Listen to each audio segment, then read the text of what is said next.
نحمدہ ونصلی ونسلم علی رسولہ الکریم، اما بعد فاعوذ باللہ من الشیطان الرجیم، بسم اللہ الرحمن الرحیم، قل رب زدنی علما،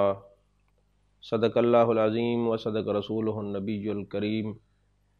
ان اللہ وملائکتہ یصلون علی النبی، یا ایہا الذین آمنوا صلوا علیہ وسلموا تسلیما، اللہم صلی علی سیدنا و مولانا محمد وعلی آل سیدنا و مولانا محمد وبارک وسلم وصلی علیہ، الصلاۃ والسلام علیک یا رسول اللہ وعلی آلک و اصحابک یا حبیب اللہ۔ تمام تعریفیں اللہ تبارک و تعالیٰ کے لیے، جو خالق کائنات بھی ہے، مالک شجاعت بھی، جو احد بھی ہے، صمد بھی ہے، جس کی شان لم یلد بھی ہے ولم یولد بھی۔ لا تعداد ہدیہ درود و سلام بارگاہ سید الانام، شفیع رحمت، والی امت، شاہ خوباں، جان جانا، شہنشاہ حسینہ، سید سروراں، سیاہ لامکاں، تتمہ دوراں، سرخیل زہرہ جمالاں، رازدان ما اوہا، شاہد ما طغا، صاحب علم نشرہ، معصوم آمنہ، احمد مجتبیٰ حضرت محمد مصطفیٰ صلی اللہ علیہ وآلہ وسلم کی بارگاہ ناز میں اپنی عقیدتوں، ارادتوں، محبتوں کا خراج پیش کرنے کے بعد، عزیزان محترم، ہمارا یہ سلسلہ جو حضرت غوث پاک رضی اللہ تعالیٰ عنہ کی سیرت و تعلیمات کا ہے، یہ جو سیشنز ہم نے 11 کرنے، اس میں سے یہ دوسرا سیشن ہے۔ کل ہم نے بات یہاں پر ختم کی تھی کہ حضرت غوث الثقلین، غوث سمدانی، قطب ربانی، شہباز لامکانی، سیاح لامکانی، حضرت شیخ عبد القادر جیلانی رضی اللہ تعالیٰ عنہ بہت بڑے عالم تھے، بہت بڑے مفسر تھے، بہت بڑے مفتی تھے، علوم کی تدریس کے ساتھ ساتھ آپ نے فقہ کا بھی بہت کام کیا ہے۔ آپ کے مفسر ہونے کا عالم یہ ہے کہ ایک مرتبہ آپ کی شہرت کا جب علمی چرچہ ہوا تو 100 فقہا آپ کی خدمت میں حاضر ہوئے اور اپنے دل کے اندر مختلف سوالات لے کر حاضر ہوئے کہ آپ سے سوالات پوچھیں گے، اور جب آپ کی خدمت عالیہ میں آئے سب آپ کے سامنے بیٹھ گئے، چونکہ آپ کو علم ظاہری کے ساتھ علم لادونی کا بھی وافر حصہ اللہ نے عطا فرمایا تھا۔ جیسے ہی وہ فقہا آپ کے سامنے بیٹھے اور مختلف سوالات لے کر دل میں بیٹھے، آپ نے ولایت کی نگاہ جب ان پر دوڑائی تو ان کا علم سلب ہو گیا، اور وہ آپ کے سامنے کچھ سوالات نہ کر سکے، جو یاد کر کے آئے تھے وہ سب کچھ بھول گئے۔ اور پھر آپ منبر پر تشریف لائے، جلوہ گر ہوئے، اور پھر آپ نے ایک ایک کو مخاطب کر کے جو جو ان کے دلوں کے اندر سوالات تھے سارے آپ نے بیان فرما دیے، اور آپ کی یہ کیفیت دیکھ کر سب فقہا آپ کے علم و عرفان کا اعتراف کرنے لگے۔ اس بات کو جامع کرامات اولیاء میں علامہ یوسف بن اسماعیل نبہانی علیہ الرحمہ نے لکھا، قلائد الجواہر اور طبقات کبریٰ، نزہۃ الخاطر، تفریع الخاطر اور تحفہ قادریہ کے اندر یہ بات موجود ہے۔ اسی طرح اخبار الاخیار اور قلائد الجواہر کے اندر یہ بات موجود ہے۔ حضرت شیخ عبدالحق محدث دہلوی علیہ الرحمہ فرماتے ہیں کہ ایک روز کسی قاری نے آپ کی مجلس شریفہ کے اندر قرآن پاک کی تلاوت کی، اور آپ نے اس ایک آیت کا پہلے ایک معنی بیان کیا، اور پھر اس کے 11 معنی بیان کیے، اور پھر آپ نے اس کے 40 معنی بیان کیے، اور جو ہر معنی کے ساتھ آپ نے اس کی اسناد بیان کی اور پوری گفتگو اور علم کی کیفیت کو بیان کیا، تو جو حاضرین تھے آپ کے علمی دلائل اور آپ کی تفصیل کو دیکھ کر سب حیران ہوئے۔ محدث ابن جوزی جو بہت بڑے محدث ہیں، علامہ ذہبی جن کے بارے میں لکھتے ہیں کہ وہ علوم قرآن اور تفسیر کے اندر ایک بہت بلند پایا عالم تھے اور فن حدیث کے حافظ تھے۔ ان کی تصانیف اتنی کثیر اور ضخیم ہیں کہ علامہ ذہبی کہتے ہیں مجھے نہیں معلوم کہ اس امت کے اندر ان سے پہلے کسی نے اتنا علمی کام کیا ہو۔ وہ ابن جوزی جب آپ کی خدمت میں گئے تو اس وقت حضرت غوث الثقلین، غوث سمدانی، شہباز لامکانی، حضرت شیخ عبد القادر جیلانی قدس سیرہ العزیز جو ہے وہ قرآن پاک کی تفاسیر بیان کر رہے تھے، اور ابن جوزی جن کے ساتھ گئے تھے اپنے ساتھیوں کے، وہ ان سے اشارہ کر کے پوچھتے ہیں کہ تم ان کو جانتے ہو؟ انہوں نے پہلی 10 تفاسیر کا کہا ہاں میری نظر سے ہیں۔ بعد میں جو آپ نے 40 تفاسیر بیان کی تو کہنے لگے میں نے یہ کبھی نہ پڑھی ہے، نہ سنی ہے، نہ پہلے مجھے یہ اتفاق ہوا ہے۔ اور پھر حضرت غوث الثقلین نے فرمایا پہلے جو میں گفتگو کر رہا تھا اس کا تعلق قال سے ہے، اب ہم حال کی طرف چلتے ہیں۔ جیسے آپ نے حال کے بارے میں ارشاد فرمایا تو پھر سب نے اپنے کپڑے پھاڑ دیے اور ان پر ایک کیفیت اور وجد کا سماع طاری ہو گیا۔ تو عزیزان محترم، حضرت غوث الثقلین غوث سمدانی حضرت شیخ عبد القادر جیلانی رحمۃ اللہ علیہ آپ طلبہ کو پڑھاتے تھے اور باقاعدہ کلاس پڑھاتے تھے۔ جیسے میں نے کل عرض کیا کہ 13 علوم کو ملا کر آپ قرآن کی تفاسیر کیا کرتے تھے، اور آپ کے پڑھانے کا عالم یہ تھا کیونکہ آپ تعلیم کے ساتھ ساتھ نگاہ ولایت اپنے شاگردوں کے جب دل پر ڈالتے تھے تو آپ کے شاگردوں کے جو قلوب اور اذہان ہیں وہ مزکہ مصفہ اور مجلہ ہو جایا کرتے، اور پھر جو آپ کے سامنے بیٹھتا ضنوع تلمس طے کرتا، جس کو آپ ایک دفعہ پڑھا دیتے وہ سبق نہیں بھولا کرتا تھا، اور جو آپ کا شاگرد بنا اور جس کی آپ استاد بنے اس کو کسی اور کو استاد بنانے کی ضرورت ہی پیش نہیں آئی۔ تو عزیزان محترم، حضرت حافظ عماد الدین ابن کثیر رحمۃ اللہ علیہ لکھتے ہیں کہ آپ علم حدیث، فقہ، وعظ اور علوم حقائق کے اندر ید طولہ رکھتے تھے۔ اسی طرح حضرت غوث الثقلین کے صاحبزادے سیدی عبد الوہاب شاہ رحمۃ اللہ علیہ فرماتے ہیں کہ آپ نے 528 ہجری سے 561 یعنی 33 سال تک درس و تدریس، فتاوی نویسی کے فرائض سر انجام دیے ہیں۔ اس بات کو شاہ عبدالحق محدث دہلوی علیہ رحمہ نے بھی لکھا ہے اور قلائد الجواہر کے اندر بھی ہے، اور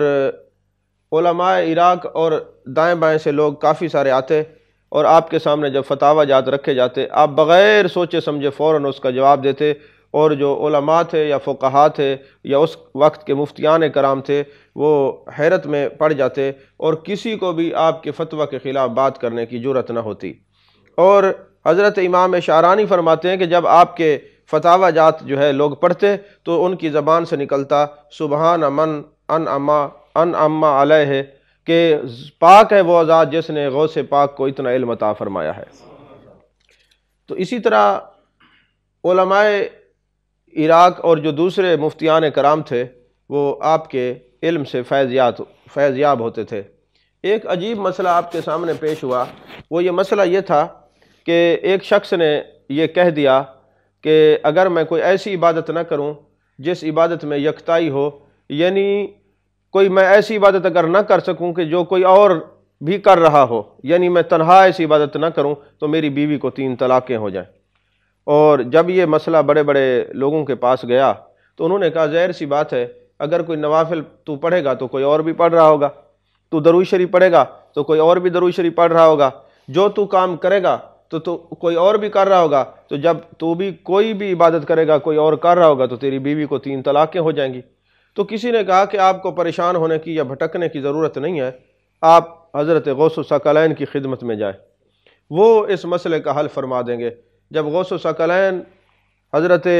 سیدنا شیخ عبد القادر جیلانی رضی اللہ تعالیٰ عنہ کی خدمت میں یہ فتویٰ آیا تو آپ نے فرمایا ہاں اس کو مکہ شریف لے جائیں اور تمام لوگوں کو طواف سے روک دیں، یہ اکیلا طواف کرے، یہ وہ عبادت ہے جو صرف یہ کر رہا ہوگا، اگر یہ ایسا کرے گا تو اس کی بیوی طلاق سے بچ جائے گی۔ اب یہ دیکھیں کہ اللہ تبارک و تعالیٰ نے کتنا آپ کو علوم و عرفان کی دولت سے نوازا تھا، اور آج کے پیروں کے لیے بھی یہ ایک مینار نور ہے یہ بات کہ وہ سمجھتے ہیں کہ صرف نذرانے وصول کرنا یا ہاتھ چموانا یہی عبادت ہے، اور اگر قادری ہیں اور غوث الثقلین کو ماننے والے ہیں تو ان کو پتہ ہونا چاہیے کہ حضرت شیخ عبد القادر جیلانی اپنے وقت میں اتنے بڑے مفسر تھے کہ ان جیسا مفسر کوئی نہیں، اپنے وقت کے اتنے بڑے فقیہ تھے کہ ان سے بڑا مفتی کوئی نہیں، اپنے زمانے کے اتنے بڑے استاد تھے کہ ان سے بڑا کوئی مدرس نہیں، اور علم لدنی کے اتنے بڑے ماہر تھے کہ آپ فرما رہے ہیں قدمی حاضہی علی رقبۃ کل ولی اللہ۔ تو عزیزان محترم، یہاں پر یہ بھی یاد رکھیں کہ نزہۃ الخاطر کے اندر یہ بات لکھی ہوئی ہے کہ آپ 4 ائمہ کے مطابق فتویٰ دیا کرتے تھے۔ ویسے آپ حضرت امام احمد بن حنبل کے مقلد تھے، اور شریعت میں مقلد بھی تھے اور طریقت میں بیعت بھی تھے، یہ آگے چل کے ہم اس پر انشاءاللہ گفتگو کریں گے۔ اور اس سے ایک مسئلہ یہ بھی معلوم ہوا کہ چاروں ائمہ کے نزدیک 3 طلاقیں 3 ہی طلاقیں ہیں۔ یہی وجہ تھی کہ حضرت غوث الثقلین رضی اللہ تعالیٰ عنہ کی بارگاہ میں جب یہ فتویٰ آیا تو اس وقت حضرت غوث الثقلین نے بھی یہی فرمایا کہ یہ 3 طلاقیں 3 ہی ہیں، تاکہ اس آدمی اور وہاں جا کے یہ طواف کرے، چونکہ یہ اپنی عبادت میں یکتا ہوگا، اس کی بیوی طلاق ہونے سے بچ جائے گی۔ تو گویا غوث اعظم کا نظریہ بھی یہی ہے کہ 3 طلاقیں دینے سے 3 طلاقیں ہی وضع ہوتی ہیں۔ عزیزان محترم، اسی طرح صرف آپ نے تعلیم کے ساتھ ساتھ خانقاہ کو نہیں چلایا، آپ نے بہت بڑا علم و عرفان کا مرکز بنایا، اور مدرسہ نظامیہ علم و عرفان کا جو ہے وہ مرکز تھا۔ 528 ہجری میں آپ نے ایک وسیع عمارت تعمیر کرائی مدرسہ کے لیے، تو اور دور دراز سے لوگ آتے، علماء اور صلحاء کی آپ جماعت تیار کرتے اور پھر لوگوں کو اپنے اپنے شہروں میں بھیجتے کہ وہاں جا کے دین کی تبلیغ کریں اور گم کردہ راہوں سے لوگوں کو ہٹا کر صراط مستقیم کی طرف گامزن کریں۔ یعنی اصل جو طریقہ تبلیغ ہے وہ غوث الثقلین نے یہی اپنے موریدین کو سکھایا ہے کہ آپ عالم تیار کریں، حافظ تیار کریں، قاری تیار کریں، مبلغ تیار کریں، دین پر جو ہے وہ بحث کرنے والے اور دین کی تعلیمات کو حاصل کرنے والے جو ہے وہ محدث تیار کریں، اور ان کو پھر اپنے علاقوں میں بھیجیں، وہ دین متین کی تبلیغ کریں اور آقا کریم صلی اللہ علیہ وسلم کے محبت کو لوگوں کے سینوں کے اندر ایسے بٹھائیں کہ سننے والے کا سینہ مدینہ بن جائے۔ عزیزان محترم،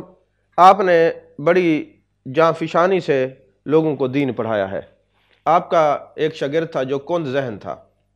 اس کو سبق یاد نہیں ہوتا تھا، اور ایک دن آپ اس کو اپنے سامنے بٹھا کے سبق یاد کروا رہے تھے۔ تو آپ کے شاگردوں میں سے کسی شاگرد نے عرض کی، حضور والا عجیب معاملہ ہے کہ یہ کند ذہن ہے اور آپ اس کے اوپر اتنی محنت کر رہے ہیں۔ آپ نے بڑی خوبصورت بات کی، فرمایا میں نے ابھی نگاہ ولایت سے دیکھا ہے، لوح محفوظ پر 1 ہفتے بعد اس کا انتقال ہو جائے گا، یہ دنیا سے جانے والا ہے، اور میں اس کو سبق یاد کروا رہا ہوں، دین پڑھنے کی ترغیب دلا رہا ہوں، کیونکہ جو دین کا علم حاصل کر رہا ہو اور دوران طالب علمی وہ فوت ہو جائے تو اس کو شہادت کی موت آتی ہے، اور قبر میں فرشتے نکیرین اس سے سختی نہیں کرتے، اس کی زیارت کرنے کے لیے آتے ہیں، اور وہ جب قیامت والے دن اٹھے گا تو مکمل عالم بن کے اٹھے گا۔ قلائد الجواہر کے اندر یہ بات موجود ہے کہ آپ اس لیے محنت کر رہے تھے کہ میں اس کے ساتھ، یہ محبوب علیہ السلام کا امتی ہے، ایک توجہ کروں گا کہ یہ عالم بن جائے گا، اور پھر وہی شاگرد جو اعتراض کر رہا تھا اور آپ نے فرمایا میں دیکھ رہا ہوں 1 ہفتے بعد آپ کا انتقال ہو جائے گا، ٹھیک 1 ہفتے بعد اس شخص کا انتقال ہو گیا۔ اور میرے آقا علیہ السلام فرماتے ہیں اتقوا فراست المومن فإنہ ینظر بنور اللہ، یہ ترمذی شریف کی حدیث پاک ہے کہ مومن کی نور فراست سے بچو، یہ اللہ کے دیے ہوئے نور سے سب کچھ دیکھ لیتا ہے۔ اب یہ نور اللہ کی عطا کردہ ہے کہ جہاں غوث اعظم رضی اللہ تعالیٰ عنہ کی نگاہ لوح محفوظ تک پہنچ گئی، اور پھر آپ کی واعظ و نصیحت کرنے کا عالم یہ تھا کہ وقت کے بادشاہ کو بھی کھڑا کر کے آپ فرما دیتے کہ تم نے یہ بات غلط کیا ہے، اور آپ کا کبھی معذرت خانہ رویہ نہیں ہوتا تھا۔ اب روب اور جلال سے حکماً بادشاہ وقت کو کہتے ایسا کر لو۔ ایک دفعہ ایک بادشاہ نے ایک ظالم کو قاضی بنا دیا، اور آپ نے اس کو محفل میں کھڑا کر کے فرمایا تم نے ایک ظالم کو قاضی بنایا، اس کو فوراً اس عہدے سے ہٹا دو، اور وہ ڈر گیا اور فوراً اس نے عہدے سے ہٹا دیا اور کہنے لگا حضور جو آپ کا حکم ہے۔ تو بادشاہوں کی دروازے پہ آپ نہیں جاتے تھے، ان کی کوئی ویلیو آپ کی نظر میں نہیں تھی۔ جو محبوب علیہ السلام کے در کا فقیر ہو، اس سے بڑا کون امیر ہو سکتا ہے؟ عزیزان محترم، اور آپ کا واز سن کر بڑے بڑے لوگ بادشاہ وقت کانپ جاتے تھے، اور ایک مرتبہ ایسا ہوا کہ خلیفہ وقت مستنجد باللہ کچھ 10 تھیلیاں لے کے آیا دینار کی، اور آپ کی خدمت میں رکھیں۔ آپ نے 2 تھیلیوں میں سے چنی، ایک کو دائیں ہاتھ میں رکھا، ایک کو بائیں، اور دبایا تو خون نکلنے لگ گیا۔ آپ جلال میں آ گئے اور فرمانے لگے چونکہ تم حضرت عباس کی اولاد ہو، خون مصطفیٰ صلی اللہ علیہ وسلم کا مجھے لحاظ نہ ہوتا تو میں اس کو اتنا دباتا کہ تمہارے گھر کے محلات تک یہ خون چلا جاتا۔ لے جاؤ اس کو، لوگوں کے خون کی کمائی تو مجھے نذرانے میں دیتا ہے۔ تو عزیزان محترم، جب یہ میں بات پڑھتا ہوں تو مجھے ایک بات ذہن میں آتی ہے کہ ہم قادری ہیں، غوث الثقلین کے ماننے والے ہیں، ان کے مریدین میں ہمارا شمار ہوتا ہے، ان کے نام لیوا ہیں، کم از کم اس درجے کا تو کوئی ہو نہیں سکتا کہ اتنا تھیلیوں کو دبائے اور خون نکلے۔ اتنا تو ہو سکتا ہے کہ جب کوئی مرید نذرانہ پیش کرے وہ دیکھ تو لے کہ حلال کی کمائی سے یہ مجھے دے رہا ہے یا حرام کی کمائی سے۔ تو غوث الثقلین نے آنے والے اپنے تمام مریدوں کو یہ بتایا کہ نذرانے ان سے وصول کرنے ہیں جن کا رزق کے حلال سے تعلق ہو، ہر ایک سے نذرانہ وصول نہیں کرنا۔ تو عزیزان محترم، آپ جب کسی خلیفہ وقت کو خط لکھتے تو اس طرح نہیں لکھتے کہ جناب میں آپ کی خدمت میں عرض کروں، نہیں، حکماً کہتے کہ یہ میں تمہیں لکھ رہا ہوں، یہ کام فوراً کرو، اور بادشاہ وقت آپ کے حکم نامے کو آنکھوں سے چوم کے آنکھوں پہ لگاتے اور سر پہ رکھتے اور کہتے اپنی رعایا کو کہ غوث الثقلین کا حکم ہے، جیسے آپ فرماتے ہیں ویسے کر لیا جائے۔ یعنی آپ کا رعب اور جلال اور دبدبہ بادشاہ وقت کے دلوں پر بھی قائم تھا۔ تو عزیزان محترم، یہ تبھی ہو سکتا ہے کہ جب آپ اللہ کی رضا کے لیے کوئی کام کریں، اور آپ یہ جانتے ہیں کہ جب آپ گفتگو کرتے تھے تو آپ کا عالم یہ تھا کہ 400 لوگ لکھنے والے آپ کی ملفوظات عالیہ کو لکھا کرتے تھے، 400 لوگ۔ اور ہوتا یہ ہے کہ کبھی باپ کی خواہش ہوتی ہے کہ میرا بیٹا خطیب بنے، کبھی ماں کی خواہش ہوتی ہے میرا بیٹا خطیب بنے، کبھی اساتذہ کسی کے سر پہ دستار فضیلت باندھ کے کہتے ہیں بیٹا جاؤ تم تقریر کیا کرو، اور حضرت غوث الثقلین وہ ہیں، میرا محی الدین شیخ عبد القادر جیلانی رضی اللہ تعالیٰ عنہ وہ ہیں کہ آپ کو خطابت کا حکم کسی اور نے نہیں دیا، جانے کائنات مصطفیٰ جان رحمت صلی اللہ علیہ وسلم نے دیا ہے۔ ایک دن آپ تشریف فرما ہیں اور آپ کو خواب کے اندر میرے مصطفیٰ کریم صلی اللہ علیہ وسلم کی زیارت ہوتی ہے، اور آپ فرماتے ہیں میرے بیٹے عبد القادر خطاب کیا کرو۔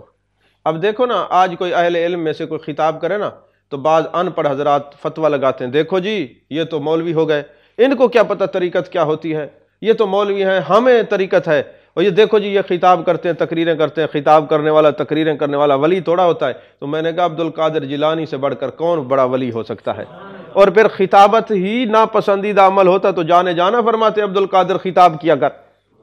یعنی خطاب کا حکم کون دے رہے ہیں؟ جانے کائنات مصطفیٰ جان رحمت صلی اللہ علیہ وسلم۔ آپ نے عاجزی کے طور پہ عرض کی کہ حضور میں عجمی ہوں، عربی میں اتنی فصیح اور بلیغ گفتگو نہیں کر سکتا، اتنا فصیح اور بلیغ بول نہیں سکتا، فصاحت و بلاغت نہیں ہے۔ تو جانا نے فرمایا منہ کھولو، تو میرے آقا کریم صلی اللہ علیہ وسلم نے 7 بار اپنا لعاب دہن حضرت غوث پاک کے منہ مبارک میں ڈالا۔ اب دیکھو یہ خطیب بنانے کی تیاری ہو رہی ہے کہ کیسے بولنا ہے، تاکہ جب یہ بولے نا تو زبان عبد القادر کی ہو اور علم جانا کا ہو۔ اور ابھی میرے آقا کریم صلی اللہ علیہ وسلم تشریف لے کے گئے، فوراً مولا علی کرم اللہ وجہ الکریم تشریف لے آئے، فرمایا بیٹے عبد القادر خطاب کیا کرو، تقریر کیا کرو، گفتگو کیا کرو۔ تو آپ نے وہی بات کی کہ مجھے عربی میں اتنا فصاحت و بلاغت نہیں ہے، تو آپ نے فرمایا منہ کھولو۔ تو 6 مرتبہ مولا علی کرم اللہ وجہ الکریم نے لعاب دہن عطا فرمایا، اور جب 6 مرتبہ یہ لعاب دہن عطا فرمایا تو آپ نے سوال کیا کہ اے میرے جد اعلیٰ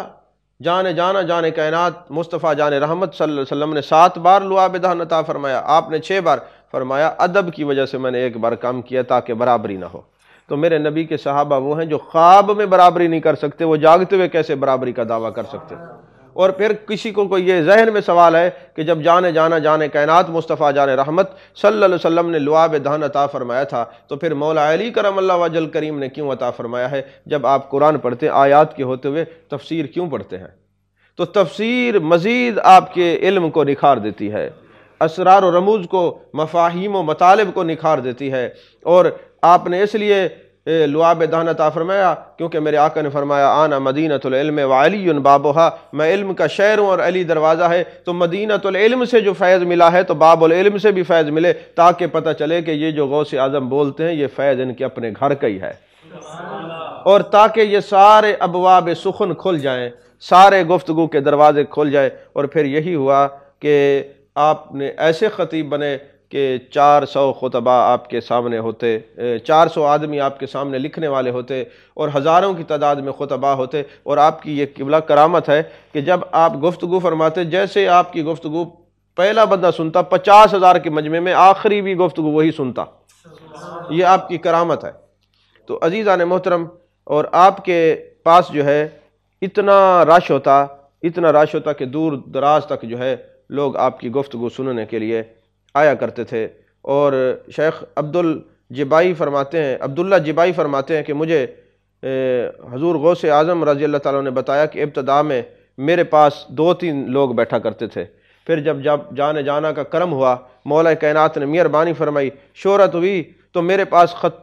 خلقت کا ہجوم ہونے لگا، اور اس وقت بغداد کی محلہ، گلیاں، عیدگاہ اور سڑکیں تک جو ہے وہ نہیں بچتی تھی، لوگ آپ کی گفتگو سننے کے لیے دور دراز سے بیٹھتے کہ آپ کے وہ لوگوں کے بیٹھنے کی جگہ نہ کافی ہو گئی۔ اور پھر آپ جہاں ممبر ہوتا تو وہاں پہ 70,000 کا اجتماع ہوتا تھا،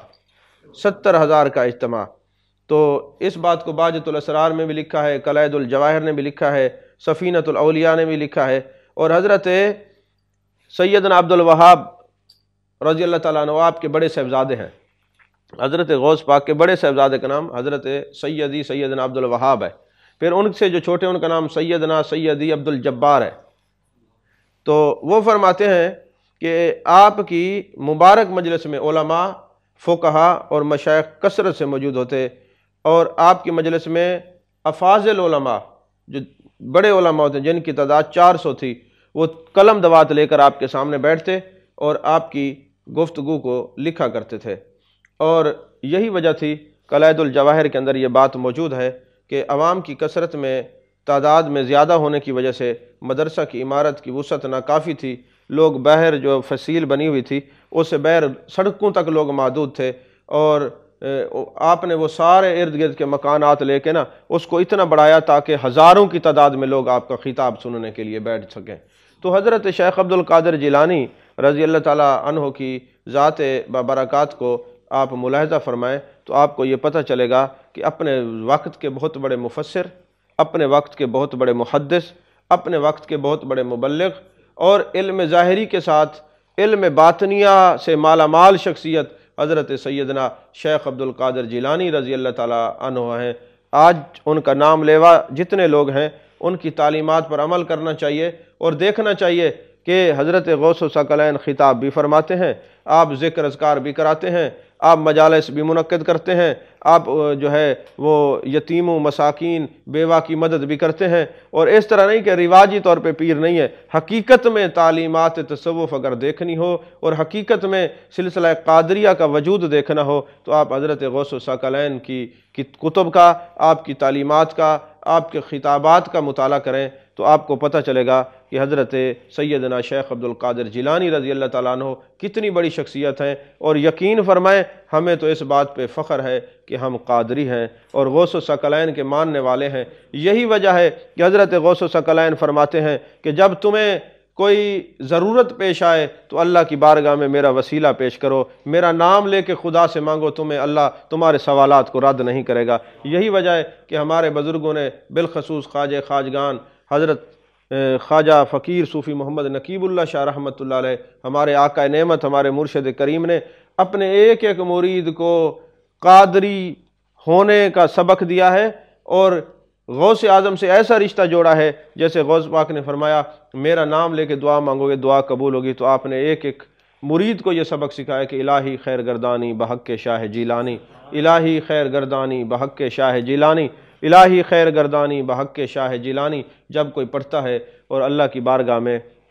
حضرت غوث الثقلین کا وسیلہ پیش کرتا ہے تو پھر اللہ تعالیٰ اس کو کبھی ناکام اور نامراد نہیں چھوڑتا، پھر اس کی دعاؤں کو درجہ قبولیت پر پہنچا دیا جاتا ہے۔ میری دعا ہے اللہ تعالیٰ ہم سب کو تعلیمات غوثیہ پر عمل کرنے کی توفیق عطا فرمائے، اور اپنے آقا و مولا جان جانا جان کائنات مصطفیٰ جان رحمت صلی اللہ علیہ وسلم کی اتباع، اطاعت اور محبت سے ہم سب کے سینے کو مدینہ بنائے۔ آمین۔ وآخر دعوانا الحمدللہ رب العالمین۔